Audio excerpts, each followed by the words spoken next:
Bonjour, je suis Jean-Baptiste Bescar, professeur en gériatrie au CHU de Lille et enseignant à la faculté de médecine de Lille. Et voici mon collègue, le professeur Philippe Sabot. Bonjour, je suis Philippe Sabot, je suis professeur de philosophie à l'Université de Lille et j'appartiens à l'UMR Savoir Texte Langage. Et je fais partie du collectif Vulnérage. Nous allons vous parler aujourd'hui de la vulnérabilité des personnes âgées dans la crise sanitaire pour un nouveau paradigme du soin. Alors, la pandémie, il y a bien quelque chose sur lequel tout le monde est d'accord, c'est que c'est une mise à l'épreuve de la population et notamment des personnes les plus vulnérables. Il y a beaucoup de populations vulnérables, mais les personnes âgées ont de manière évidente été les personnes les plus touchées par l'épidémie. C'est une crise sanitaire particulièrement éprouvante pour les personnes âgées. Un chiffre résume quand même à lui seul l'impact sur cette population. 80 à 90% des décès ont été observés chez les sujets de 70 ans ou plus en Europe. Ainsi, l'âge est devenu par lui-même un critère de vulnérabilité intrinsèque et qui a un impact pour nous tous, pour nos proches. On mesure notre possibilité d'interaction sociale avec les gens en fonction de l'âge de nos proches, de nos amis, de nos voisins.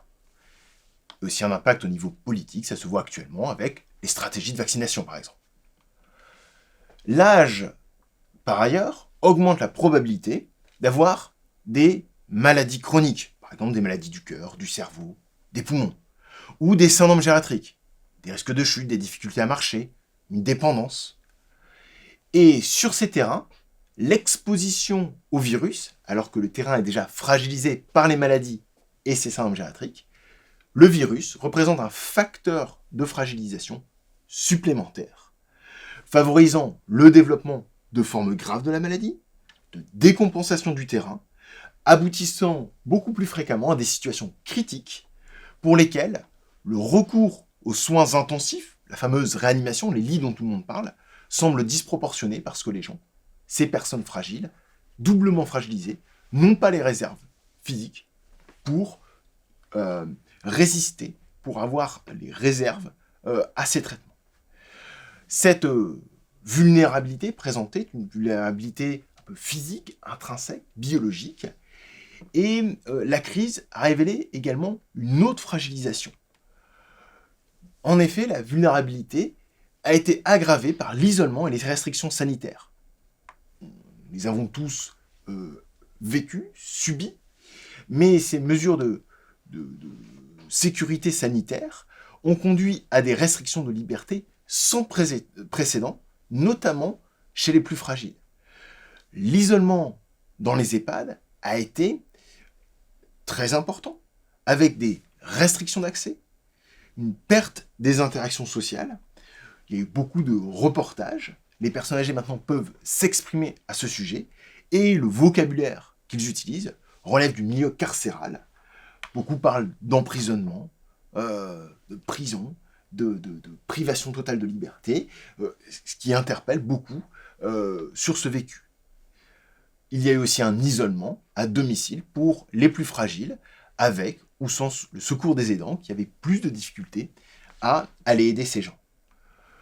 Cette vulnérabilité par l'isolement s'est trouvée portée à un niveau tout à fait critique, car cet isolement n'a pas touché que les personnes les plus vulnérables, mais également leur entourage, leurs proches. Comme je l'ai dit, nous mesurons nos possibilités d'interaction en fonction de l'âge des gens. Eh bien, toutes ces personnes, toutes ces familles qui aident tant leurs proches sont trouvées limitées dans leur capacité d'interagir et d'aider leurs proches. Et il n'y a pas que eux, il y a aussi une mise à l'épreuve des conditions de leur prise en charge dans la dimension qualitative du soin, à titre de soignants, médecins, infirmières, aides-soignants, que ce soit la première ou la deuxième vague. Les restrictions sanitaires, les restrictions dans les visites, nous mettent dans des situations également difficiles dans les soins que nous apportons, car il est difficile de gérer des situations, par exemple de fin de vie, où on doit restreindre la présence de la famille, l'accompagnement, toute cette compassion qui se retrouve portée en partie, au mieux qu'on peut, par l'équipe soignante et également l'accompagnement de la famille. Alors, dans le contexte de la crise sanitaire qui vient d'être exposé, il a paru important de revoir, de repenser finalement le sens du soin et les finalités, les conditions même de l'exercice du soin, au sens très particulier que les anglo-saxons donnent à la notion de soin par la dénomination de care. Alors que recouvre cette notion de care? C'est une notion qui est apparue dans les années 80 et qui a d'abord signifié une forme d'expérience morale pour distinguer un mode d'attention aux autres, de prise en charge attentionnée des autres, distincte donc d'une approche morale en termes de devoir qui implique un rapport aux autres fondé sur des obligations et des actes à faire selon des principes préétablis. Alors cette expérience morale du care, elle définit donc une attention que nous portons aux autres. On peut traduire le care par le prendre soin. Et cette attention met l'accent sur la relation avec les autres, sur la qualité des interactions sociales qui sont apparentes, notamment dans le soin médical, mais bien au-delà de l'espace de l'hôpital et du médical. Alors, dans le domaine de la santé, néanmoins, on a pris l'habitude de distinguer deux dimensions. Et les distinguer, ça n'est pas les opposer, c'est plutôt chercher à comprendre au mieux leur articulation. La première dimension, c'est celle du cure, donc la dimension du curatif, qui renvoie donc à la mise en place des soins au chevet du malade, et donc qui enveloppe l'ensemble des dispositifs, des protocoles thérapeutiques que les professionnels de santé déploient pour soulager, guérir les patients.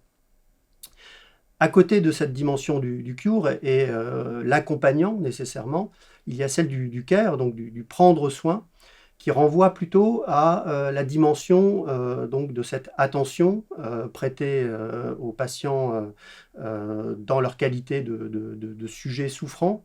L'accompagnement, cette notion renvoie à l'accompagnement des patients dans la gestion de leur souffrance et également dans quelque chose qui a trait à la relation, on dirait presque personnelle, entre un patient et un soignant et qui tient à l'expérience biographique partagée entre celui qui soigne, celui ou celle qui soigne et celui ou celle qui reçoit un soin et qui appelle une attention particulière du fait de sa situation d'être souffrant. Alors, sur le fond de cette distinction et de cette complémentarité, de cette articulation à repenser entre care et cure, il est devenu très important de remotiver finalement le paradigme du care, de le réinvestir en partant de la situation existentielle des personnes âgées, des personnes vieillissantes, consistant à prendre en considération leur parcours de vie, leur parcours de soins, et donc un ensemble de dimensions qui inscrivent ces personnes dans l'interaction sociale, indépendamment de l'hôpital où ces personnes peuvent se trouver, interaction sociale avec des proches, avec d'autres individus.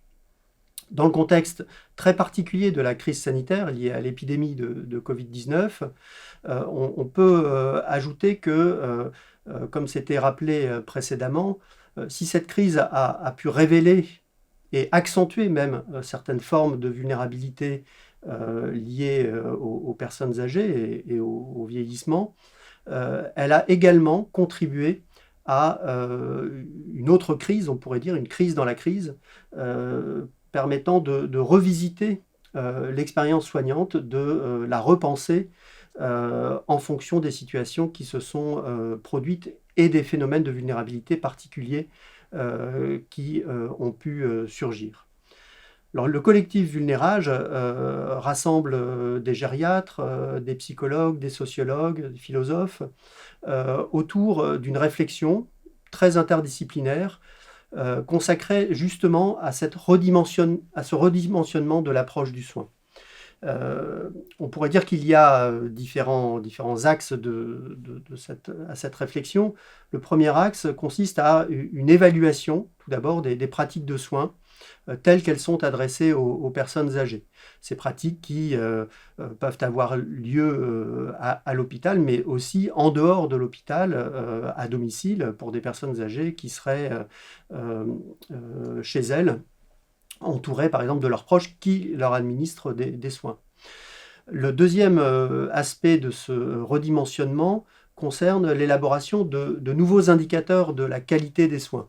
Comment pouvons-nous évaluer la qualité des soins? Comment pouvons-nous être sûrs finalement qu'un soin est approprié, adéquat à celui ou celle qui le demande parce qu'il y a une souffrance ou une vulnérabilité particulière qui n'est pas forcément traduite en termes de symptômes?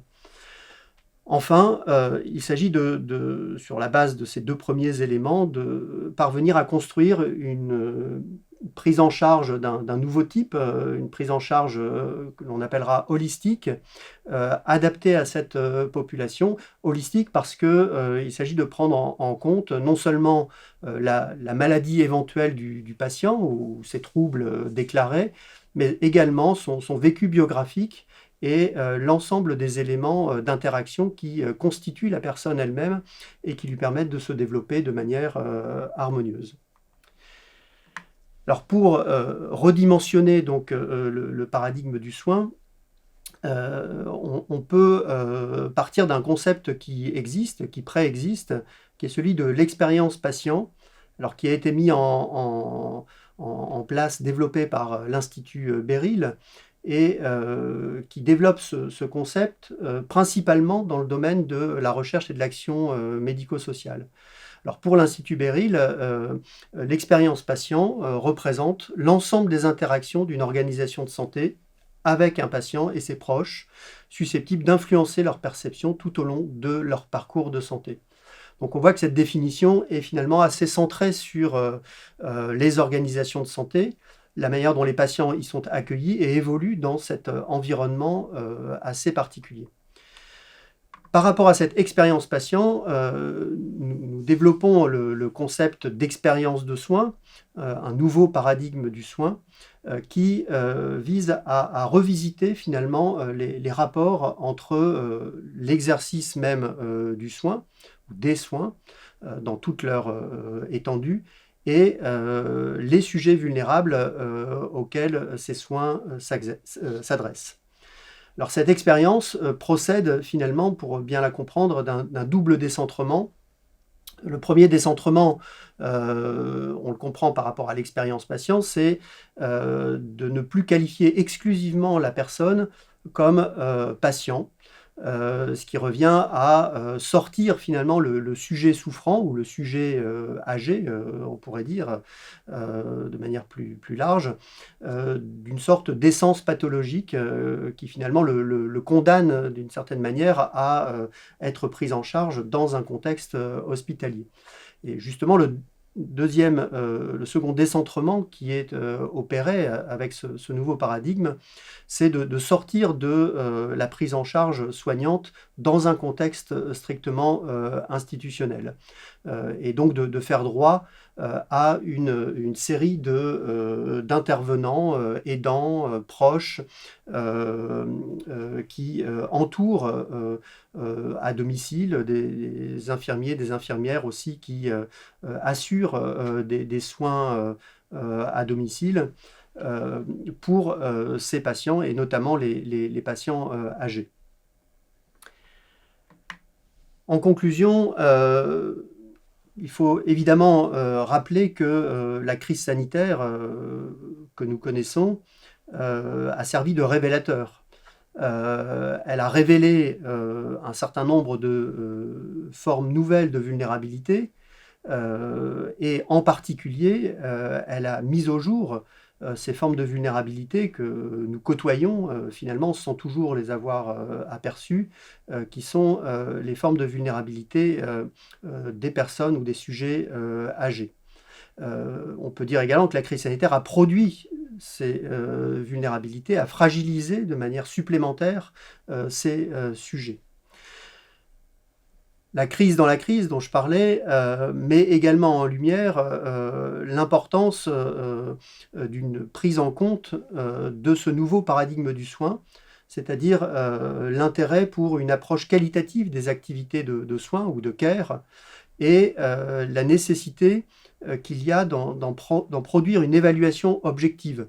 Alors non pas simplement pour mesurer ces activités en temps, en efficacité, mais surtout pour reconnaître pleinement la valeur de ces activités, à la fois dans nos vies de sujets âgés parfois, dans nos vies de proches de sujets âgés, et également de reconnaître la valeur de ces activités dans les relations dont ces vies elles-mêmes se nourrissent.